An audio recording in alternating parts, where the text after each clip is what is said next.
Jadi mohon yang terakhir saya ingin sampaikan, tidak ada kesuksesan tanpa kerja keras, tidak ada kesuksesan tanpa perjuangan, dan tidak ada kesuksesan tanpa dorongan doa dari kedua orang tua kita.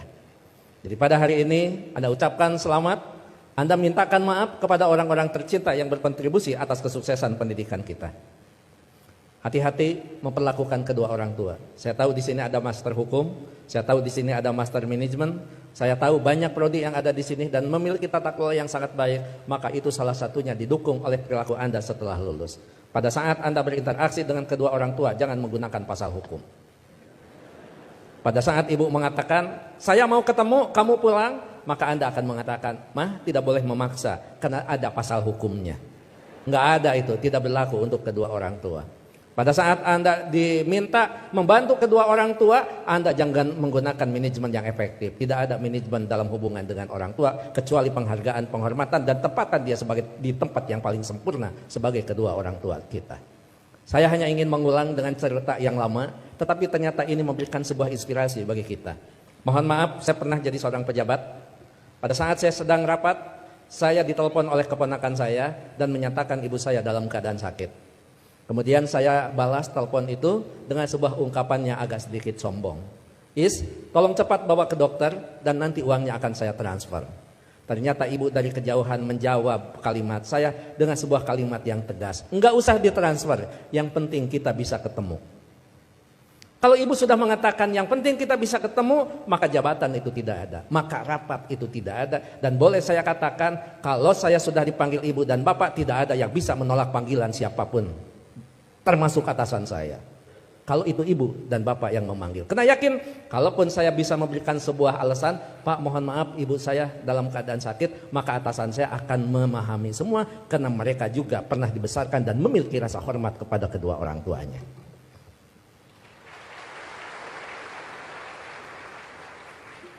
Pukul 8:30 malam saya pulang. Dan saya sama seperti Anda, mungkin saya lebih kampung daripada Anda yang hari ini di wisuda. Saya tidak dilahirkan di tengah kota, saya dilahirkan di kaki Gunung Papandayan yang sekarang terkenal dengan tempat wisata Kawah Papandayan. 3 jam saya sampai di rumah, 11:30 saya sampai di rumah. Ternyata ibu dalam keadaan segar bugar, tetapi saya tidak menunjukkan perasaan suudon kepada ibu. Kenapa? Ternyata di situ ada hikmah. Bagi seorang ibu dan bapak dalam keadaan sakit, kemudian dia menunggu anaknya terkasih dan tersayang, maka pada saat dia bertemu, maka kehadirannya lebih mujarab daripada obat yang diberikan oleh seorang dokter. Catat itu. Ibu tidak hanya menunjukkan segar dan bugar, tapi ibu juga tetap memperhatikan kesukaan makanan anaknya. Saya dimasakkan sayur kacang merah, saya digorengkan asin peda, saya dibuatkan sambal terasi, dan saya juga dibakarkan pete. 11:30 malam, coba bayangkan ada sayur kacang merah, nasi putih, bakar pete, dan belum peda ditambah sambal terasi. Boleh dibayangkan setelah wisuda. 11:30 malam saya disuguhi makanan itu, maka tidak ada kalimat yang bisa diucapkan kepada ibu selain mengucapkan terima kasih. Padahal saya tidak biasa makan malam, kecuali makan nasi di waktu malam. Ya saya makan. Saya tidak pernah mengatakan, "Amah, ngapain masak? Kan kata dokter paling tidak 3 jam sebelum tidur kita boleh makan." Ini mau tidur 11:30, ngapain masak? Bagaimana perasaan ibu pada saat seorang anak yang dia tunggu, yang dia masakan, kemudian anak berargumentasi dengan sebuah ilmu di mana ibu tidak paham tentang ilmu itu?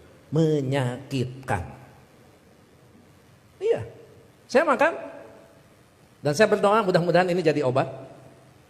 Begitu saya lirik dari sudut mata saya, ibu kelihatan bahagia. Kenapa? Makanan yang dia pasak itu betul-betul dimakan oleh anaknya. Begitu selesai makan, saya mengatakan kepada ibu, "Amah, mohon maaf, ini makanan sangat enak, terima kasih. Tapi mohon maaf besok tidak akan pulang siang, karena ada pekerjaan yang tersisa. Kemungkinan saya pulang sebelum sholat subuh." Ibu dengan bijak mengatakan, "Enggak apa-apa. Yang penting kita sudah ketemu. Sok istirahat." Saya sambil dituntun dibawa ke kamar. Setelah di kamar saya diselimuti. Ibu lupa kalau anaknya adalah seorang profesor. Ayo tepuk tangan. Itulah ibu. Jadi Anda mohon maaf baru juga ahli media ya.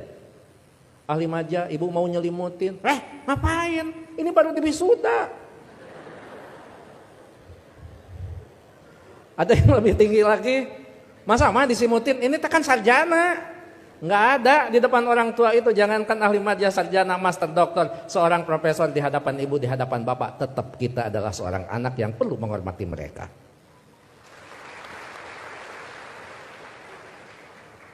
Yang paling indah dan paling membuat saya terharu, pada pukul 3 saya bangun, ternyata ibu sudah berdiri di samping saya sambil menepuk bahu saya. Cepat kamu bangun, jangan lupakan sholat sepertiga malam terakhir.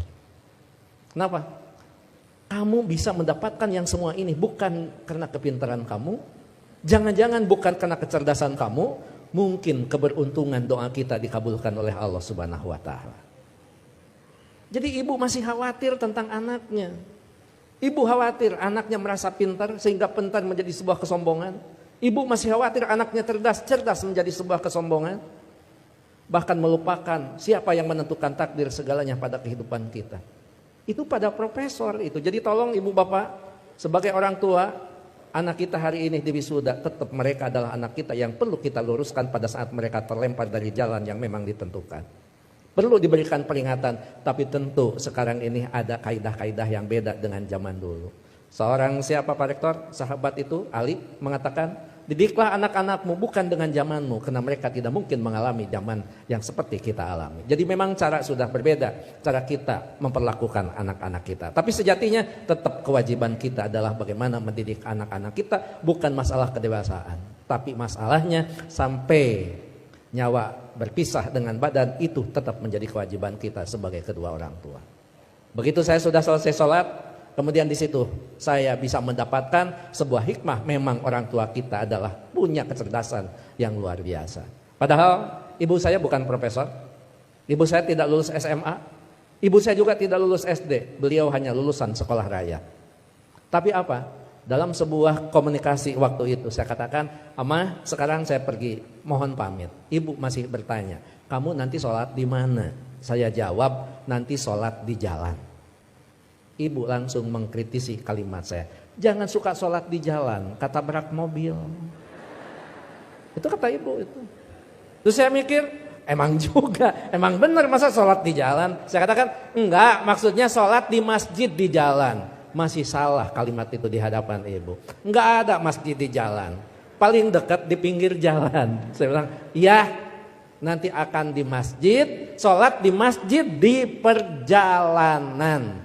Baru saya lulus dari ujian seorang ibu. Nah, lamun eta benar profesor. Dan yang terakhir, saya mohon maaf tadi malam tidak transfer karena amah mengatakan tidak boleh transfer, tidak usah transfer, sehingga saya tidak transfer. Disitulah kecerdasan ibu luar biasa. Iya, nggak apa-apa. Ngapain harus transfer ke seorang ibu? Mana? Ibu lebih cerdas daripada seorang profesor. Oleh karena itu tentu saya berharap sekali lagi kalau kita mau sukses, berbaiklah kepada guru, kepada orang tua kita. Kalau kita mau sukses, jangan pernah Anda melupakan karena kesuksesan kita adalah jerih payah dan hasil pemikiran kedua orang tua kita termasuk guru-guru kita. Mudah-mudahan orang tua kita yang sekarang masih ada tetap diberikan kesehatan, diberikan usia yang panjang, tetap mampu membina dan membimbing anak-anaknya sampai menjadi investasi yang terbaik bagi keduanya. Bagi orang tua kita yang sudah tidak ada, termasuk kedua orang tua saya, mudah-mudahan senantiasa mendapat tempat yang terbaik di sisi Allah Subhanahu wa Ta'ala. Amin. Saya pikir itu Pak Rektor, Pak Ketua Yayasan, hadirin Sivitas Akademika Unpam yang saya hormati. Mohon maaf kalau sambutan saya agak sedikit panjang, karena saya tadi mengimbangi Pak Rektor sangat panjang, kemudian Pak Ketua Yayasan sangat pendek, maka saya setengah panjang dan setengah pendek. Mohon maaf tidak bisa mengikuti wisuda sampai akhir, karena saya harus mengejar waktu ke Tasikmalaya Pak Rektor. Apapun tadi yang dibicarakan oleh Pak Warek sudah dibicarakan dengan Pak Warek dan Pak Ketua Yayasan. Begitu juga kepada Pak Direktur, saya mohon pamit. Anggap saja kalau di Kementerian Agama kan tidak aneh, anggap saja saya penghulu. Penghulu biasanya kalau sudah menikahkan ijab qabul dinyatakan sah, penghulu biasanya pamit diri dan tidak perlu menunggu sampai resepsi. Terakhir, saya tidak akan membacakan pantun, tapi ini ulangan dari wisuda bulan kemarin karena setiap bulan Unpam wisuda, bahkan Unpam setiap wisudanya juga tidak bisa diganggu karena hari Minggu, jadi saya tidak bisa menolak undangan Unpam. Gitu. Anda hanya tahu saja yang wisudawan wisudawati. Saya ini mantan aura kasih. Sekian dan terima kasih. Assalamualaikum warahmatullahi wabarakatuh.